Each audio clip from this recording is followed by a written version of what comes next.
Hi all, അസ്സലാമലൈക്കും. Welcome back to Silnas kitchen. ഇന്നത്തെ recipe ഭയങ്കര വെറൈറ്റി ആയിട്ടുള്ള എന്നാൽ നല്ല സിമ്പിളായിട്ടുള്ള ഒരു അടിപൊളി സ്വീറ്റിൻ്റെ റെസിപ്പിയാണ്. നേന്ത്രപ്പഴം കൊണ്ടാണ് ഇത് തയ്യാറാക്കി എടുത്തിട്ടുള്ളത്. നല്ല ടേസ്റ്റിയാണ്. കുട്ടികൾക്കും വലിയവർക്കൊക്കെ ഒരുപോലെ ഇഷ്ടമാവും. അപ്പോൾ ഇതെങ്ങനെയാണ് തയ്യാറാക്കുന്നതെന്ന് അറിയാനായിട്ട് വീഡിയോ സ്കിപ്പ് ചെയ്യാതെ മുഴുവനായിട്ടൊന്ന് കണ്ടു നോക്കണേ. റെസിപ്പിയിലോട്ട് കിടക്കുന്നതിന് മുമ്പായി സിൽനാസ് കിച്ചൺ ചാനൽ ആദ്യമായിട്ട് കാണുന്നവരാണെങ്കിൽ പ്ലീസ് ഒന്ന് സബ്സ്ക്രൈബ് ചെയ്തേക്കണേ. ഒപ്പം തന്നെ ഈ വീഡിയോസ് നിങ്ങൾക്ക് ഇഷ്ടപ്പെടുകയാണെങ്കിൽ ഒരു ലൈക്ക് ചെയ്ത് ഷെയർ ചെയ്ത് ഹൈപ്പ് ചെയ്ത് സപ്പോർട്ട് ചെയ്യാനും മറക്കരുത്. ഇനി നമുക്ക് ഇതെങ്ങനെയാണ് തയ്യാറാക്കുന്നതെന്ന് നോക്കാം. ഇതിനായിട്ട് ആദ്യം തന്നെ നല്ല പഴുത്ത 2 നേന്ത്രപ്പഴം എടുത്തിട്ടുണ്ട്. മീഡിയം പഴുപ്പായിരുന്നാലും കുഴപ്പമില്ല. ഇതുപോലെ നന്നായിട്ട് പഴുത്തു പോയതാണെങ്കിലും കുഴപ്പമൊന്നുമില്ല. ഇതുപോലെ നന്നായിട്ട് പഴുത്ത പഴത്തിൽ ചെയ്യുമ്പോഴാണ് ഒന്നുകൂടി ടേസ്റ്റായിട്ട് തോന്നിയിട്ടുള്ളത്. ഇനി ഈ പഴത്തിൻ്റെ 2 അറ്റവും ഒന്ന് കട്ട് ചെയ്ത് കൊടുക്കുന്നുണ്ട്. എന്നിട്ട് ഈ പഴം 2 ആയിട്ടൊന്ന് കട്ട് ചെയ്തെടുക്കാം.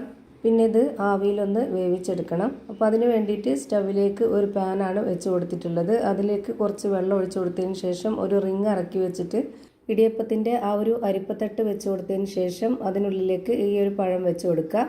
എന്നിട്ട് അടപ്പ് വെച്ച് അടച്ചതിന് ശേഷം പിന്നെ ആ ഒരു അടപ്പിൻ്റെ ഹോളിലേക്ക് ഒരു പേപ്പർ തിരികെ വെച്ച് കൊടുത്തിട്ടുണ്ട്. എയർ ടൈറ്റ് ചെയ്തിരിക്കാനാണ്. ഫ്ലെയിം ഓൺ ആക്കിയതിന് ശേഷം ഒരു 10 മിനിറ്റ് ഒന്ന് ഇത് വേവിച്ചെടുക്കുന്നുണ്ട്.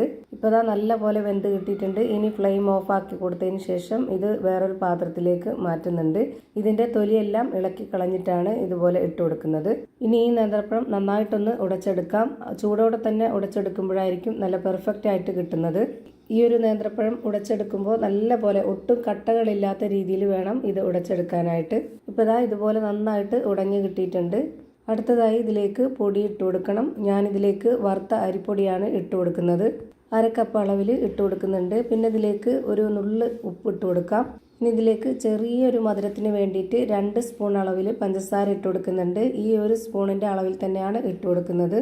ഒരുപാട് മധുരം ഇതിൽ വേണ്ട. ഇനി കുറച്ച് കളറായിട്ടിരിക്കാനായിട്ട് മഞ്ഞൾപ്പൊടിയും കൂടെ ഇട്ട് കൊടുക്കുന്നുണ്ട്. യെല്ലോ ഫുഡ് കളർ ഉണ്ടെന്നുണ്ടെങ്കിൽ അത് ഇട്ട് കൊടുക്കാം. അതുമല്ലെങ്കിൽ നമുക്കിത് നിർബന്ധമൊന്നുമുള്ള കാര്യമൊന്നുമല്ല. വീട്ടിൽ നമ്മൾ വെറുതെ തയ്യാറാക്കുന്നതിന് ഈ കളറിൻ്റെ ഒന്നും ആവശ്യമില്ല. വീഡിയോയ്ക്ക് കാണാനൊരു ഭംഗിക്ക് വേണ്ടി മാത്രം ഇട്ട് കൊടുത്തിട്ടുള്ളതാണ്. ഇപ്പോൾ ദാ ഞാൻ ഈ മാവ് നല്ലപോലെ കുഴച്ചെടുത്തിട്ടുണ്ട്. ഇനി നമ്മുടെ കയ്യിൽ കുറച്ച് ഓയിലോ നെയ്യോ എന്തെങ്കിലും ഒന്ന് സ്പ്രെഡ് ചെയ്തതിന് ശേഷം ഇതിൽ നിന്ന് കുറച്ച് മാവ് എടുത്തിട്ട് ഇതേപോലെ നന്നായിട്ടൊന്ന് ഉരുട്ടി ഇതുപോലെ നീളത്തിലെടുക്കുക. എന്നിട്ട് അതിൻ്റെ അറ്റ ഭാഗത്തുനിന്ന് ഇതുപോലെ ചെറുതായിട്ട് നമ്മൾ എടുത്തിട്ടൊന്ന് ഉരുട്ടി ഈ ഒരു ഷേപ്പിലൊന്ന് റെഡിയാക്കി എടുക്കുന്നുണ്ട്. ഓരോരുത്തർക്കും ഇഷ്ടമുള്ള വലിപ്പത്തിൽ ഷേപ്പിൽ ആകൃതിയിലൊക്കെ റെഡിയാക്കി എടുക്കാവുന്നതാണ്. ഞാനിപ്പോൾ ഇതാ ഈ ഒരു ഷേപ്പിലാണ് റെഡിയാക്കി എടുത്തിട്ടുള്ളത്. ഇങ്ങനെ ആകുമ്പോൾ കാണാനൊരു ഭംഗിയുണ്ടാവും. അതുപോലെ തന്നെ കഴിക്കുമ്പോഴും നല്ലൊരു പ്രത്യേക ടേസ്റ്റ് ആയിരിക്കും. ഈ ഒരു വലിപ്പത്തിൽ തന്നെ എല്ലാം റെഡിയാക്കി ഒരു പാത്രത്തിലേക്ക് മാറ്റിയിട്ടുണ്ട്. ഇനി നമുക്കിത് ആവിയിൽ വേവിച്ചെടുക്കണം. അതിനായിട്ട് നേരത്തെ നേന്ത്രപ്പഴം വേവിച്ചെടുത്ത അതേപോലെ തന്നെ വെച്ച് കൊടുത്തിട്ടുണ്ട്. ഈ തട്ടിൽ കുറച്ച് ഓയിലോ നെയ്യോ ഒന്ന് സ്പ്രെഡ് ചെയ്ത് കൊടുക്കണം. അല്ലാന്നുണ്ടെങ്കിൽ ഇത് ആവി അടിക്കുന്ന സമയത്ത് അതുപോലെ തന്നെ ഇത് വെന്ത് വരുന്ന സമയമാകുമ്പോഴത്തേക്ക് ഈ ഒരു പാത്രത്തിൽ ഒട്ടിപ്പിടിക്കും. ഇപ്പോൾ ഞാനിതിലേക്ക് മുഴുവനായിട്ടും ഇട്ട് കൊടുത്തതിന് ശേഷം എല്ലാം ഒറ്റയായിട്ട് ഇട്ട് കൊടുത്തിട്ടുണ്ട്. അല്ലാന്നുണ്ടെങ്കിൽ ഒന്നിന് മുകളിൽ ഒന്നായിട്ട് ഒട്ടിപ്പിടിച്ച് വെന്ത് കിട്ടും. ഇനി ഇത് വെന്ത് വരട്ടെ. ആ ഒരു സമയം കൊണ്ട് ഞാൻ ഇതുപോലൊരു പാത്രം വെച്ച് കൊടുത്തിട്ടുണ്ട്. ഇതിലേക്ക് ഇനി 250 ml കപ്പിൻ്റെ അളവിൽ 3 കപ്പ് പശുവിൻ പാലാണ് ഒഴിച്ചു കൊടുക്കുന്നത്. ഒട്ടും തന്നെ വെള്ളം ചേർത്ത് കൊടുക്കാത്ത നല്ല കട്ടിയായിട്ടുള്ള പാലാണ്. ഈ ഒരു പശുവിൻ പാലിന് പകരം തേങ്ങാപ്പാൽ വേണമെന്നുണ്ടെങ്കിൽ അങ്ങനെയും ചെയ്യാം. ഇനി ഇതിലേക്ക് നല്ലൊരു മണത്തിന് വേണ്ടി ഒരു 5 ഏലക്ക തല്ലിയത് ഇട്ട് കൊടുത്തിട്ടുണ്ട്. ഇനി ഇതൊന്ന് നന്നായിട്ട് തിളച്ച് വരുന്നവരെ വെയിറ്റ് ചെയ്യണം. ഇപ്പോൾ അത് നല്ലപോലെ തിളച്ച് വന്നിട്ടുണ്ട്. ഈ ഒരു സമയമാകുമ്പോൾ നമുക്കൊന്ന് ലോ ഫ്ലെയിമിൽ ഇട്ട് കൊടുക്കാം. പാട കെട്ടാതിരിക്കാൻ വേണ്ടിയിട്ട് ഇതുപോലെ നന്നായിട്ടൊന്ന് ഇളക്കി കൊടുത്ത ശേഷം പിന്നെ ഇതിലേക്ക് നമുക്ക് ഇട്ട് കൊടുക്കേണ്ടത് റവയാണ്. വറുത്ത റവയാണ് ഞാനിതിലേക്ക് എടുത്തിട്ടുള്ളത്. വറുത്ത റവ തന്നെ എടുക്കാൻ വേണ്ടി നോക്കുക, എന്നാലാണ് കൂടുതൽ ടേസ്റ്റ്.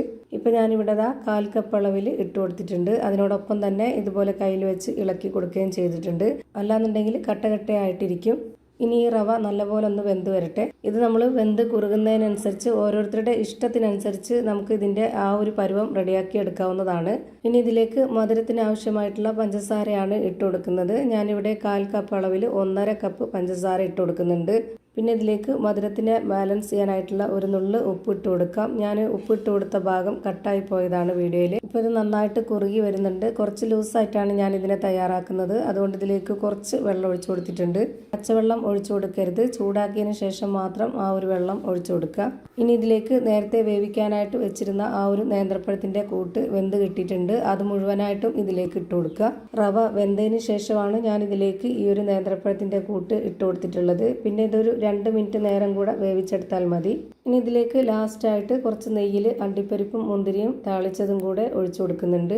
ഇപ്പോൾ ഇതാ ഭയങ്കര ടേസ്റ്റി ആയിട്ടുള്ള വെറൈറ്റി ആയിട്ടുള്ള ഒരു അടിപൊളി നേന്ത്രപ്പഴത്തിൻ്റെ സ്വീറ്റ് റെഡിയായി കിട്ടി. ഇനി ഇതിൻ്റെ ഫ്ലെയിം ഓഫ് ചെയ്തതിന് ശേഷം ചൂടോടുകൂടിയോ ചൂടാറിയോ എങ്ങനെ വേണമെങ്കിലും കുടിക്കാവുന്നതാണ്. ഭയങ്കര ടേസ്റ്റിയാണ്. അപ്പോൾ ഇത്രയേ ഉള്ളൂ ഇന്നത്തെ വീഡിയോ ഇഷ്ടമായാൽ ലൈക്ക് ചെയ്യാനും ഷെയർ ചെയ്യാനും കമൻറ്റ് ചെയ്യാനും മറക്കരുത്. പുതിയൊരു വീഡിയോയുമായി വീണ്ടും വരും. Thank you for watching.